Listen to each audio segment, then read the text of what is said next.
কি বানাবে? আজকে আমি একটা মিষ্টি বানাবো। নমস্কার বন্ধুরা, তানভীর ভিলেজ ফুডে সবাইকে স্বাগত। সবাই ভালো আছো, আমিও ভালো আছি। আজকে আমি একটা রেসিপি শেয়ার করছি, মানে ঘরে সামান্য সবকিছু জিনিস রয়েছে, সেই জিনিস দিয়ে আমি মিষ্টিটা শেয়ার করছি। আপনারা দেখতে থাকুন প্রথম থেকে পুরো শেষ অবধি। ভালো লাগলে একটা লাইক করবেন, শেয়ার করবেন আর সাবস্ক্রাইব করবেন আর পাশে থাকবেন প্লিজ। এখানে দেখুন আলু নিয়েছি, এটা ঘরের যে আলুটা আমরা খাই, সবজি রান্না করে সেই আলুটা দিয়েছি। আলুটাকে আমি সিদ্ধ করে নেবো। আর এখানে আমি কি কি নিয়েছি, এটা সিদ্ধ বসিয়ে দিয়েছি, মানে বসে দিয়ে আমি আপনাদের সঙ্গে বলছি কি কি দিয়েছি না নিয়েছি। এখানে এটা ময়দা, এটা দুধ গুঁড়ো রয়েছে, এক বাটি ময়দা নিয়েছি আমি। এখানে আধা বাটি দুধ, মানে যেই বাটিটা ময়দা নিয়েছি সেই বাটিটার আধা বাটি দুধ গুঁড়ো নিয়েছি। আর তার হাফ নিয়েছি আমি এখানে সুজি নিয়েছি, আর চিনি নিয়েছি, 1 চামচ ঘি আছে, এলাচ আছে। আমি আলুটা হয়েছে নাকি আমি দেখে নিচ্ছি। এই দেখুন আলুটা হয়ে গেছে, আমি আলুটা তুলে নিয়েছি।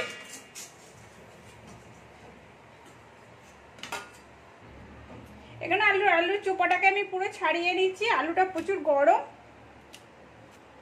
আর এটাকে পুরো মাখিয়ে নেবো ছাড়িয়ে নিয়ে। এখানে আমি আলুটাকে ছাড়িয়ে আমি মাখিয়ে নিয়েছি।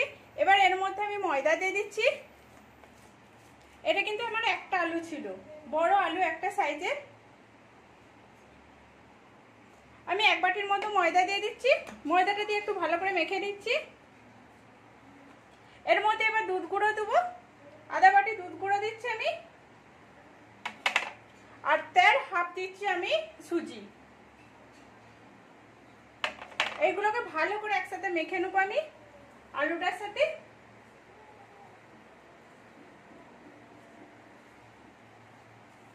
এই দেখুন আলুটার সাথে আমাকে ভালো করে মাখতে হবে এটা।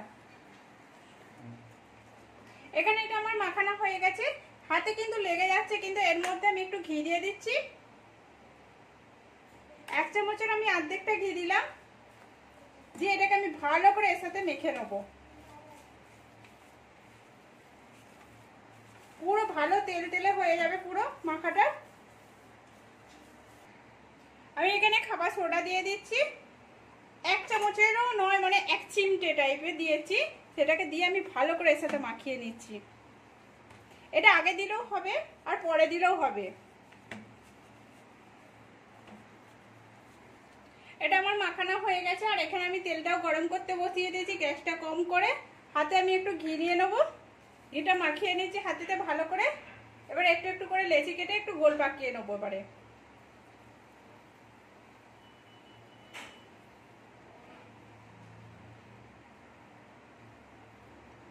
দেখুন এরকম করে আমি পুরোটা সবগুলো পাকিয়ে নেবো, এরকম একটা একটা করে গোল পাকিয়ে। আমি এখানে গোল গোল করে পুরো বানিয়ে নিয়েছি। আর তেলটাও আমার গরম হয়েছে, তেলটা কিন্তু আমি খুব গরম করিনি, হালকা গরম হয়েছে। এই দেখুন আমি দিয়েছি যে এটা।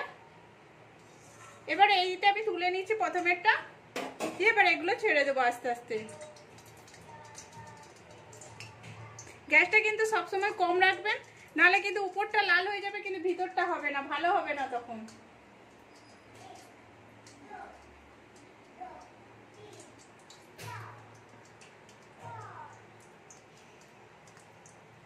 আমি এগুলো ভেজে নেবো, বাদ বাকি যেটা আছে আমি সেটা বানিয়ে নিচ্ছি।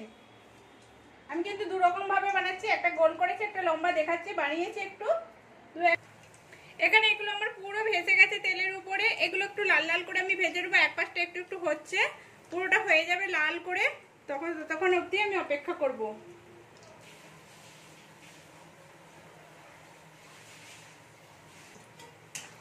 এগুলো আমার ভাজা হয়ে গেছে, আমি এবার এগুলো তুলে নিচ্ছি।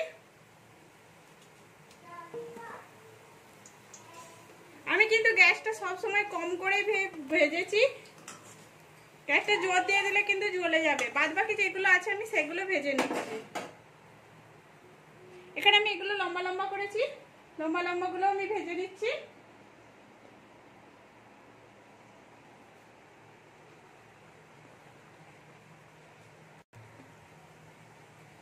সবগুলোই আমি দিয়েছি, এগুলোও আমি একটু লাল করে ভেজে নেবো। ভাজতে ভাজতে এদিকে আমি শিরাটা বানিয়ে নিচ্ছি। আমি শিরা বানানোর জন্য এখানে কড়া বসিয়ে দিয়েছি। এই বাটিটার আমি 2 বাটি জল দেবো।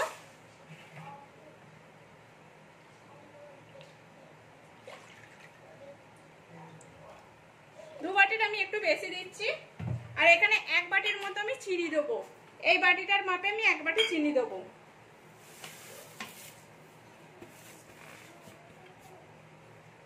চিনিটা দিয়ে দিয়েছি। এবার আমি এটাকে একটু ঘেটে নেবো।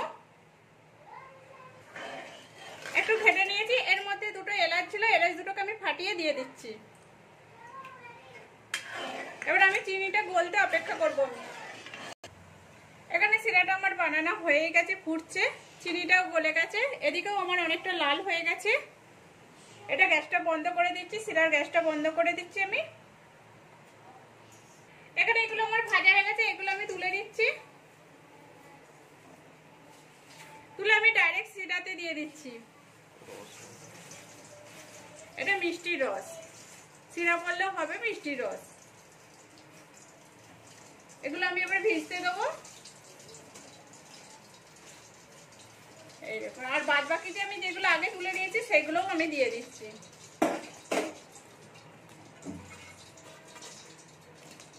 এগুলো ভিজে গেলে কি সুন্দর লাগবে, নরম, আর খেতেও খুব সুন্দর লাগবে।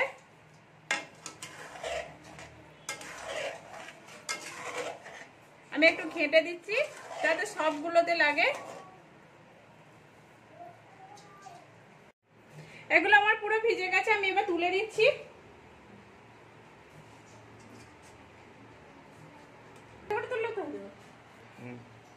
এখানে আমি রসটা ঢেলে নিচ্ছি। এই দেখুন, পুরোটাই রসটা দিয়ে দিলে পুরোটাই ঢেলে নেবে। আমার রসটা একটুখানি আছে সামান্য, পুরোটাই চলে যাবে। আর এটা কতটা নরম হয়েছে আমি দেখাচ্ছি। আমি হাতে করে তুলে দেখাচ্ছি একটা, আর এটা চামচে করে কেটে দেখাচ্ছি।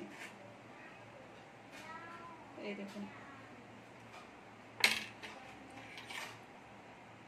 ভিতরটা কত সুন্দর নরম হয়েছে, আর পুরো ভিজে গেছে। যেমন মিষ্টিতে যেমন ভিজে যায়, পান্তুয়া বানালে যেমন, ল্যাংচা বানালে পুরো ভিজে যায়, সেরকম টাইপের হয়েছে। আপনারাও এরকম করে বাড়িতে বানান। কেমন হয়েছে সেটাও কমেন্ট করে বলবেন। ভালো লাগলে লাইক করবেন, শেয়ার করবেন, আর সাবস্ক্রাইব করবেন, আর পাশে থাকবেন প্লিজ।